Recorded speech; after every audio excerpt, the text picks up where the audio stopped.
Bueno, hago, perdón, la presentación ya más concreta del doctor Fernando Cano Valle. Es un distinguido académico universitario, ha tenido diversos cargos académico-administrativos.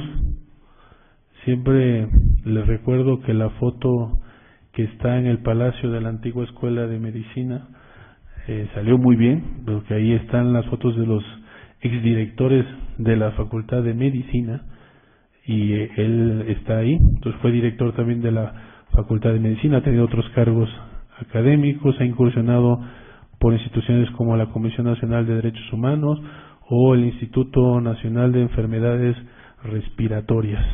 Él es investigador en el Instituto de Investigaciones Jurídicas de la UNAM, porque esta es su casa, es su comunidad, y actualmente preside la Comisión Nacional contra las Adicciones. Gracias por estar aquí, doctor Cano Valle. Muchas gracias, Edgar. Yo no sé por qué razón el doctor Edgar Corso me invitó a esta plática, que voy a abreviarla antes que se vayan todos. Va a ser muy breve porque no soy constitucionalista, mucho menos abogado.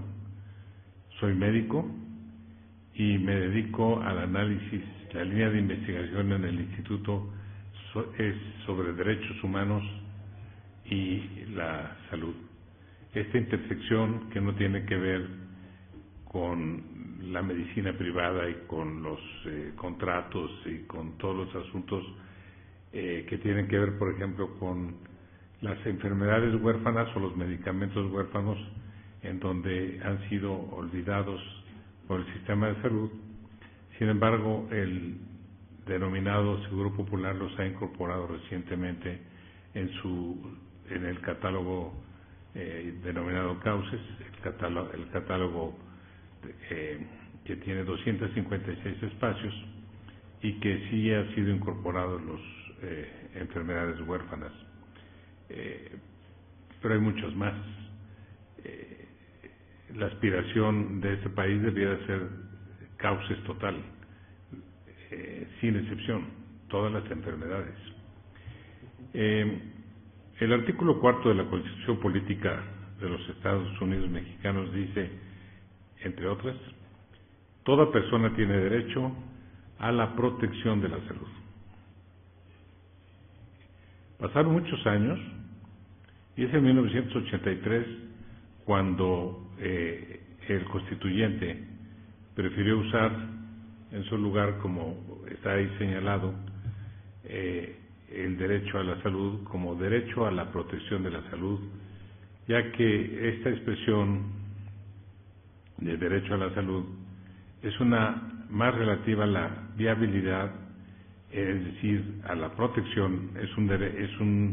Es más viable la protección de la salud en lugar de asegurar la conservación y goce de la salud, que desde luego ha representado una posición constitucionalista y de política pública más racional y realista. Por eso creemos que en todo momento me voy a referir a el derecho a la protección de la salud. La Ley General de Salud, en su artículo 4, reconoce las autoridades que tienen que ver con la necesaria prestación de ese sentido. Yo me voy a ir saltando de un documento que voy a dejar en la mesa para quien lo quiera leer completo.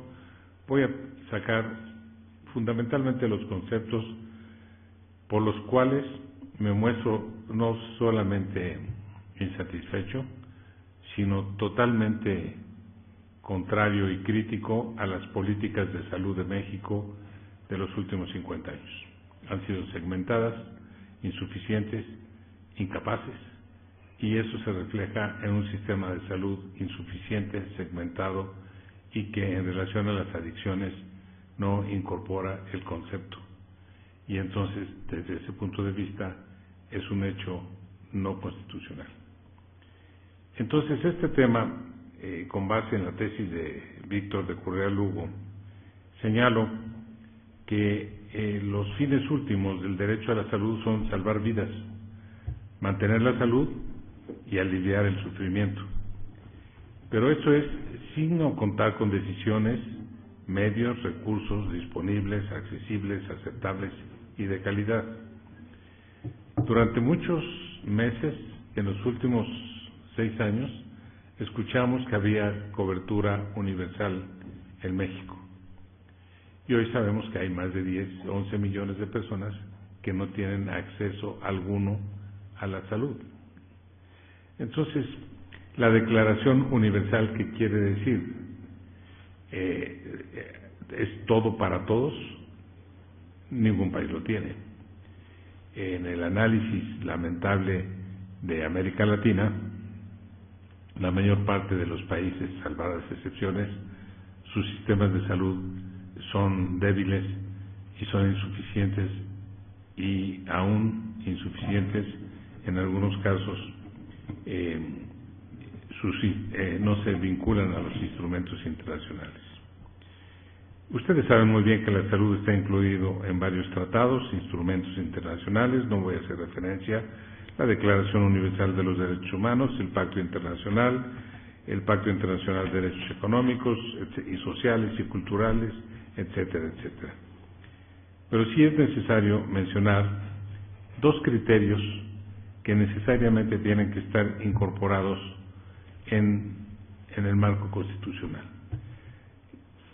La no regresividad, la aceptabilidad, es decir, que la infraestructura de los establecimientos, los bienes y los servicios de salud deben respetar la ética médica, ser sensibles a la orientación de género, a las necesidades de edad y estar diseñados para la confidencialidad y mejorar el estado de salud de las personas. Esta es una declaración. Nada más que las personas de la tercera edad y con adicción, no hay institución que los trate. Puede ser el alcoholismo, que es la causa número 1 que veremos más adelante en nuestro país, que sea tratado en la etapa de cirrosis o de varices esofágicas rotas o de la expresión más cercana a la muerte, pero no de programas sobre el alcoholismo, porque el sistema de salud mexicano no está diseñado para ello. También el hecho de contar con infraestructura, que no es suficiente, ya veremos sobre las unidades asistenciales, y el diseño de ellas, si bien en lo general no están diseñadas para cierta patología, menos para las adicciones. Se habló de calidad. ¿Qué es calidad?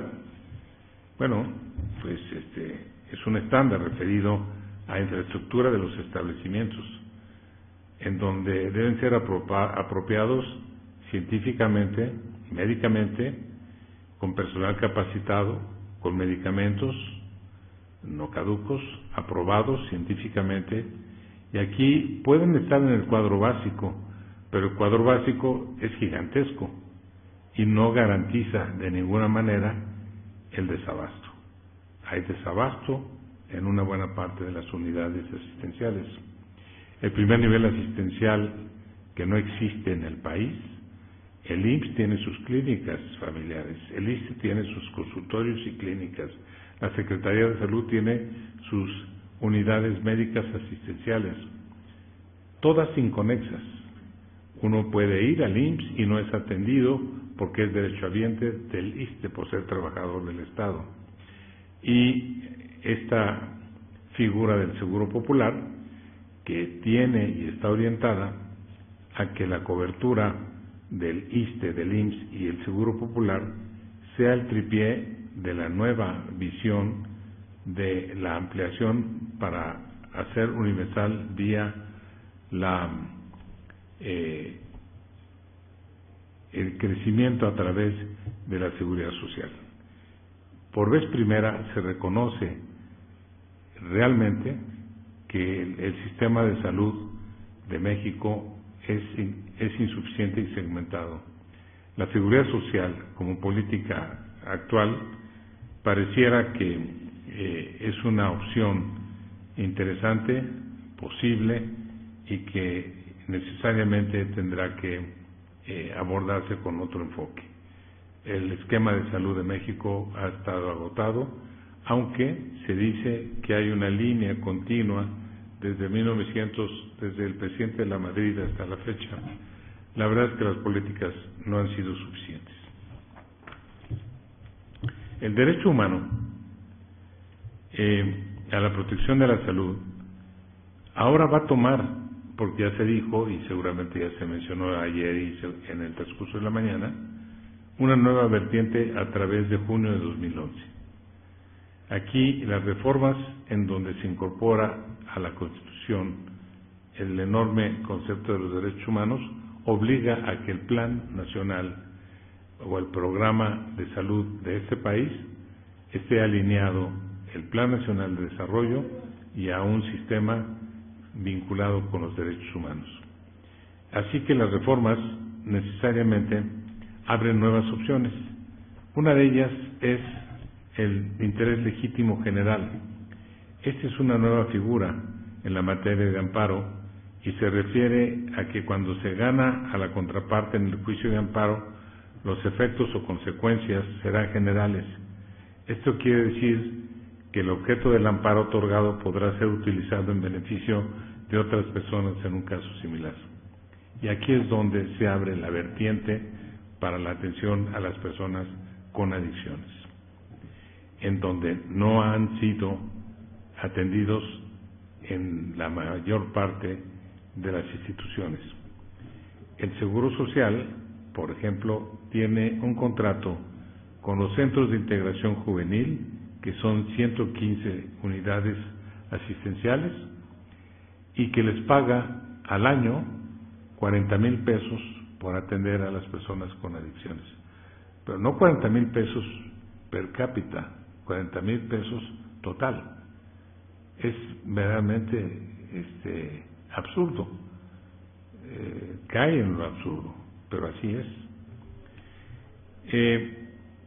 En relación al interés legítimo, pues otro ejemplo podría ser muy banal, en donde Juan López se percata que en el parque cercano a donde vive el gobierno dispone de convertirlo en un tiradero público de basura. Él toma una acción, promueve un amparo, argumentando que daña la salud, y al ganar el amparo se obtiene un beneficio no solamente personal, sino para la comunidad, estableciendo un precedente para futuros casos análogos. Bien, en materia de protección a la salud de las personas con alguna adicción, esta resolución del interés legítimo general abre esa gran opción que va a cobrar particular efecto.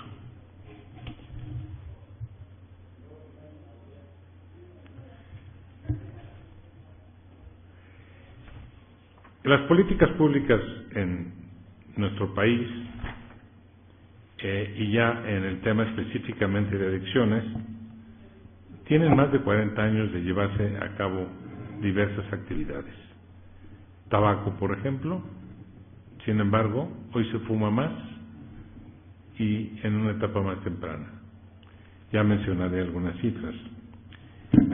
La Comisión Nacional contra las Adicciones, la CONADIC, parte de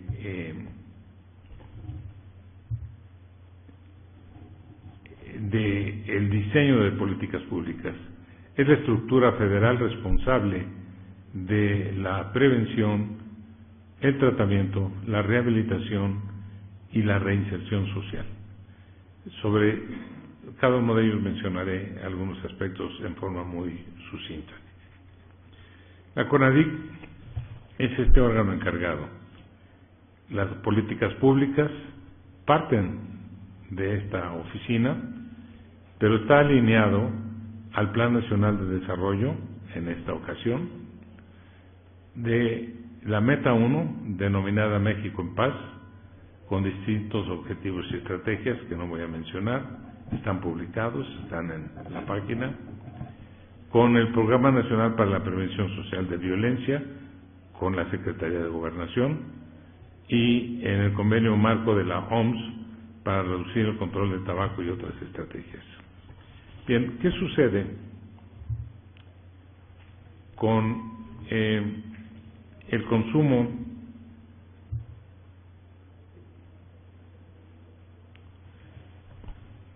de algunas drogas que voy a mencionar? Tabaco. La encuesta nacional de 2011 reporta que el 21.7% de la población de 12 a 65 años fuma, lo que equivale a 17.3 millones de personas. El 31% de esos fumadores son hombres y las mujeres están empezando a fumar en la etapa más temprana, a los 12 años, con un incremento importante. Las personas que fuman y que fuman diario, habitualmente lo hacen con más de 8 cigarrillos al día. 8 cigarrillos al día por 5 años genera patología bronquial. Más de eso genera patología pulmonar. Y más de eso genera cáncer broncogénico. El cáncer broncogénico es la causa número 1 de muerte en el hombre por patología neoplásica, y la bronquitis crónica y el enfisema sumados son la enfermedad pulmonar obstructiva crónica, cuya prevalencia es de las más altas de América Latina. Menos que el Uruguay. Y esto está lleno de contrasentidos, las adicciones. La droga más prohibida en el Uruguay es el tabaco, porque su prevalencia es muy alta de enfermedad pulmonar obstructiva crónica. Pero la más permisible o tolerada ahora es la marihuana. Van en esa vertiente, la que ya acudió Holanda y que ya viene de regreso. Holanda tuvo una explosión brutal en relación al consumo de marihuana, y bueno, la marihuana ha descendido importantemente su consumo, porque de ser ilegal en la vía pública se convierte legal en el coffee shop, y entonces se consume legalmente. Sin embargo, ahora la ley en Holanda ha restringido no solamente el cultivo, es una ley federal en donde prohíbe, como lo es en Estados Unidos. La ley federal prohíbe el consumo de marihuana. Sin embargo, hay estados que permiten el consumo de la marihuana para fines medicinales u otros fines. Pero ahora se dan cuenta, y hace 5 días salió publicado en American Medical una declaración de la Asociación Americana, en donde la tasa de accidentes automovilísticos en el estado de Washington se fue 300% más, como efecto del consumo de la marihuana tan solo en 6 meses. En nuestro país la cerveza es la bebida con alcohol de mayor consumo, seguido de aquellos vinos destilados, de aguardiente, alcohol, y los datos de la sexta encuesta nacional reportan un incremento en la prevalencia de 12 a 65 comparado con los datos de 2002. En alcohol ha subido de 64 a 71%. Se toma más alcohol en México en este periodo. La prevalencia de personas que reportaron beber en el último mes incrementó de 19 a 31%. Es decir, es una cifra importante en el último mes. En cuanto al patrón de consumo, es muy variable, y el índice de bebedores también se redujo ligeramente en algunos casos. Sin embargo, la persona de la tercera edad, quien toma a los 60 años, sigue tomando hasta su muerte a los 80 años. Otras drogas. En México, el consumo de cualquier droga de 12 a 65 años pasó de 1.4 en 2008 a 1.5. En teoría, 1.1 no es muy importante. Sin embargo, necesitamos interpretar que la tendencia al crecimiento en el consumo de drogas en teoría parece haberse detenido, pero la verdad es de que hoy México es un país productor de drogas y consumidor de drogas. ¿Qué sucede no solamente con las lícitas, que es alcohol y tabaco? Se fuma más, se detuvo un poco en los adultos, la mujer joven de 12 años de edad está empezando a fumar muy tempranamente y está tomando alcohol. Las supuestamente drogas lícitas no han sido controladas en este país. Y se pretende incorporar una tercera más, que es la marihuana, a través de iniciativas de personas en donde colocan el aspecto económico en el centro, pero no el aspecto salud en el centro. Bien, al hablar de drogas específicas, ya decía yo, la marihuana se mantiene como la de mayor consumo en nuestro país. El consumo en el último año es de 1.8 y en la mujer de 0.03. ¿Marihuana entonces es un problema en México? No lo es. Entonces, ¿por qué intentar legalizarlo para que sea un problema de salud? Porque invariablemente produce daño. Ha sido declarada esta Asociación Médica Americana enfáticamente que los cannabinoides, los diversos cannabinoides que contiene la marihuana, todos producen daño. Y la capacidad psicoactiva de la marihuana mexicana es baja, es del 7%. La capacidad psicoactiva de la marihuana norteamericana cultivada intradomiciliaria es del 20-25%. Es capaz de hacer más daño que la marihuana. Y la marihuana mexicana ha bajado el 70% su valor. Entonces, pensar que se hacen millonarios los narcotraficantes por la marihuana es un error. Realmente se hacen millonarios por la cocaína y por otras drogas, no necesariamente por la marihuana. Los hombres consumen más marihuana que la mujer, sin duda alguna. Hay 4.2 hombres en relación a una mujer, y entre los adolescentes, la población adolescente es de 1.3 en la población general, pero en las escuelas del Distrito Federal del Bachillerato, Educación Superior, el 15% de los estudiantes de secundaria y preparatoria fuman marihuana. Y esto es un elemento que es una nota precautoria grave. La encuesta nacional reporta que la edad de inicio del consumo de drogas es de 20 años para las mujeres y en los hombres de 18 años. En donde estoy hablando en lo general de drogas ilícitas, en donde son cocaína, anfetaminas, inhalantes, cocaína y los derivados de cocaína, crack, etcétera. Bueno, donde se usan más drogas es en Baja California Sur, Sonora y Sinaloa, y las prevalencias más elevadas de drogas ilegales, por otro lado, le continúa Tamaulipas, Nuevo León y San Luis. Son cifras de prevalencia anuales muy altas y son más bajas en Nayarit, Aguascalientes, Veracruz, Oaxaca, etcétera.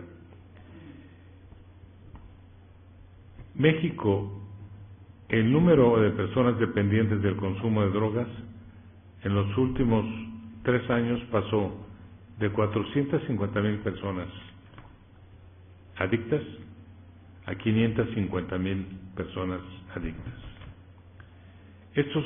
Los hombres son más afectados que las mujeres. Los datos muestran que 1 de cada 5 personas con dependencia a drogas en el último año ha asistido a tratamiento. Pero, por ejemplo, nosotros tenemos en México la capacidad instalada más importante de toda América Latina. 350 centros de atención para las adicciones, más 115 de los centros de integración juvenil. Tenemos una red de 450 centros de atención específicamente para las adicciones. Esto es muy importante, pero no resuelve el problema. ¿Por qué razón? Porque el Sistema Nacional de Salud no incorpora en sus criterios la atención a las adicciones. Entonces, la capacidad instalada de los 5,000 centros de salud no atienden personas con adicciones, mucho menos con un brote psicótico consecutivo a la inhalación o al uso de una droga. Y los hospitales generales pueden atender al paciente traumatizado por una fractura y le resuelven la fractura en donde esté, pero no la causa de la fractura, que fue el accidente, porque era portador y estaba usando una droga, o alcohol, o marihuana, o cualquiera de ellas. Entonces, la política no ha sido suficiente, y en ese marco es necesario señalar que México es de los pocos países de la OCDE que aún no ha logrado el acceso universal. Eso es cierto.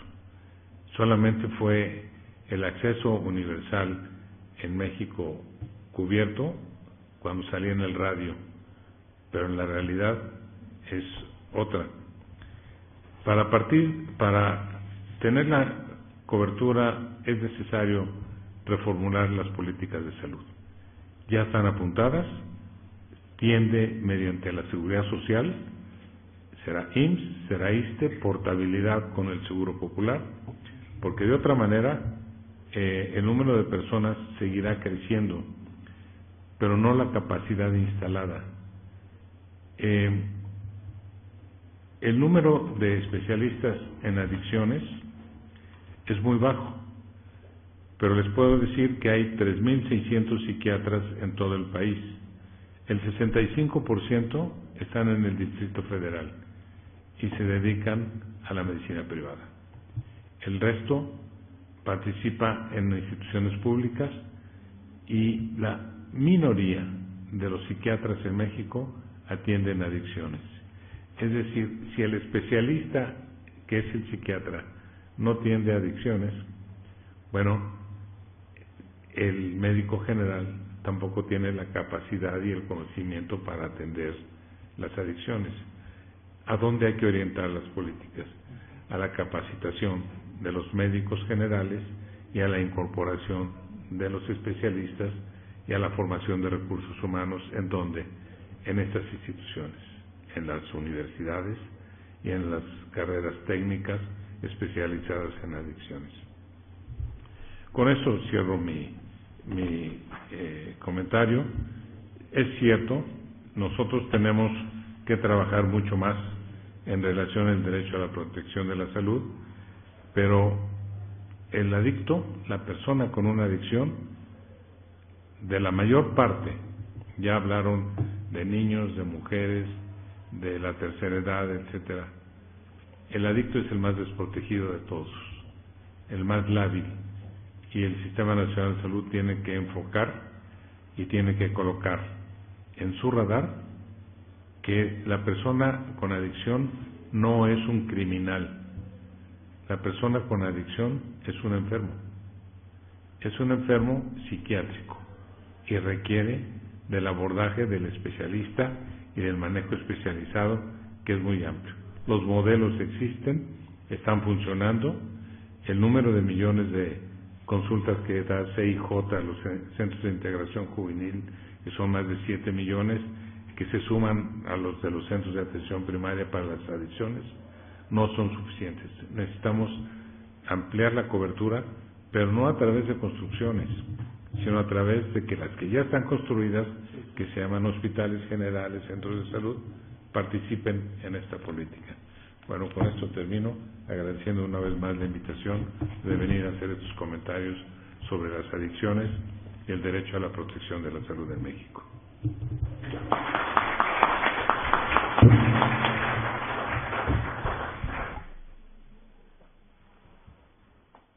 Sí, agradecerle al doctor Cano Valle esta visión de información especializada con análisis de muchos años en políticas públicas. Derivo de lo que dijo el doctor Cano Valle, que una forma, y eso lo estamos viendo aquí, de poder meter a las adicciones en los derechos humanos, meterlas de lleno porque está la reforma, pues es el juicio de amparo, de la parte correspondiente de su exposición. Yo no le veo ningún obstáculo para que eso se meta así. Si aquí hablamos de la creación jurisprudencial del derecho a la protección a la salud, una línea podría ser efectivamente llevar las adicciones al campo de derecho humano, del derecho a la protección de la salud, defendible a través del juicio de amparo.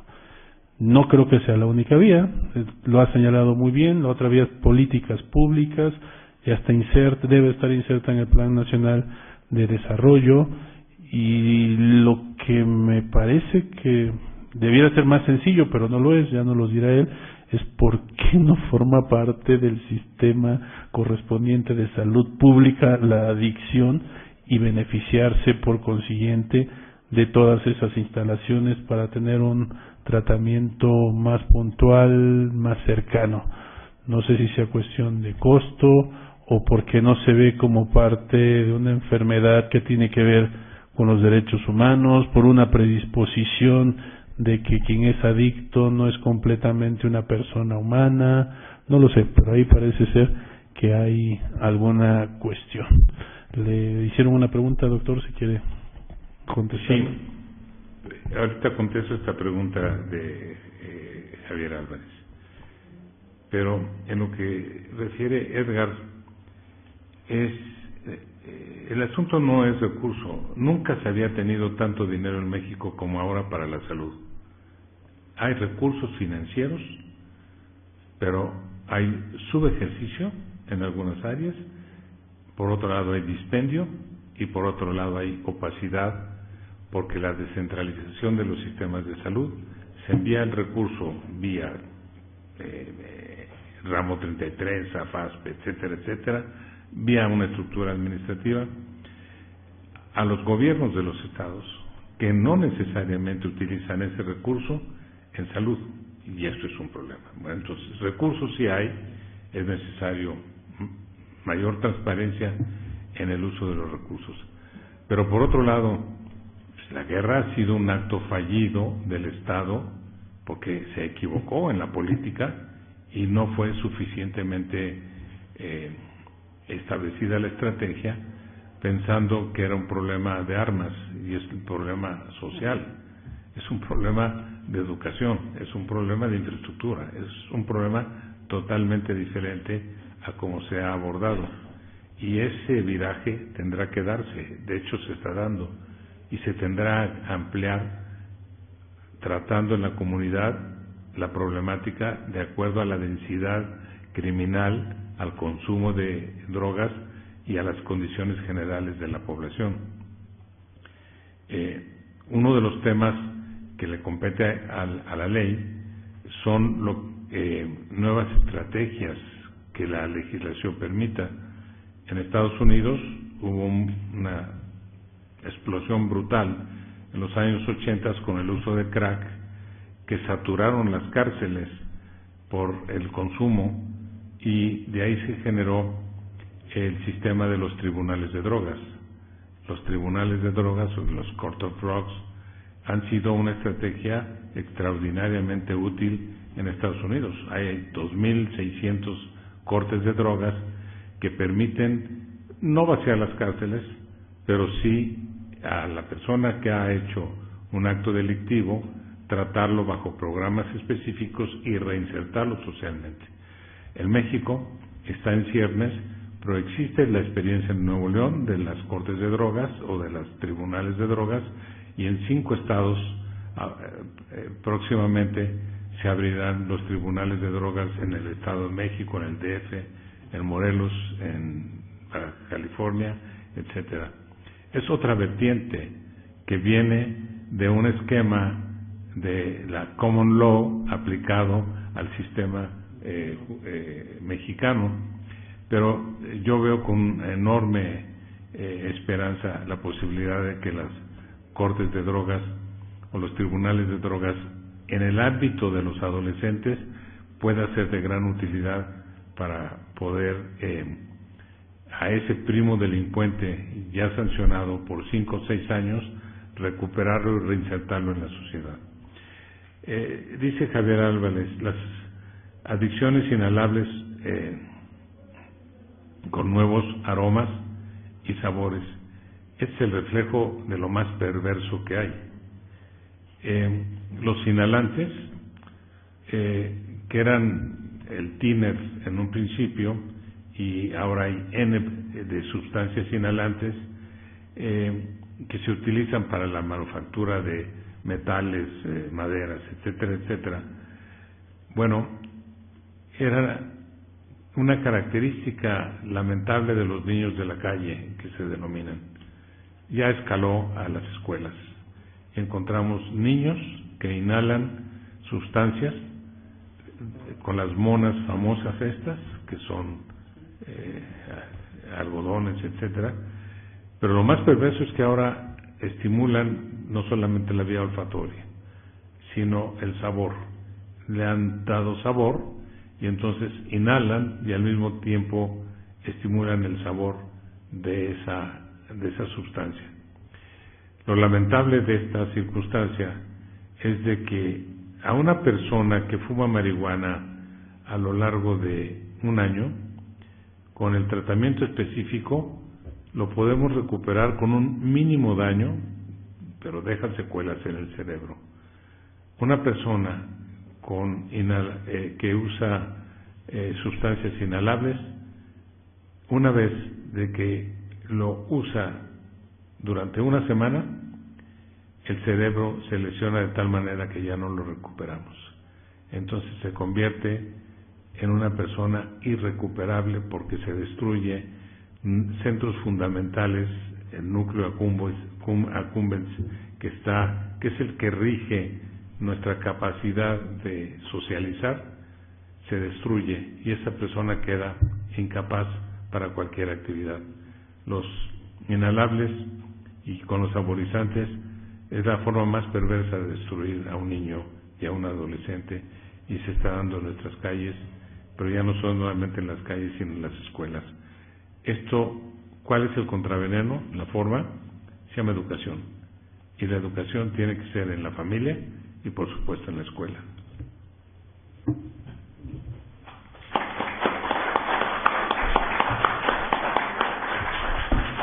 Bueno, pues con esto damos por finalizada esta segunda jornada, cerrando con broche de oro con el doctor Cano Valle, y les agradecemos su asistencia, su paciencia y sobre todo el haber estado aquí. Muchísimas gracias, se da por dar. Y el hambre.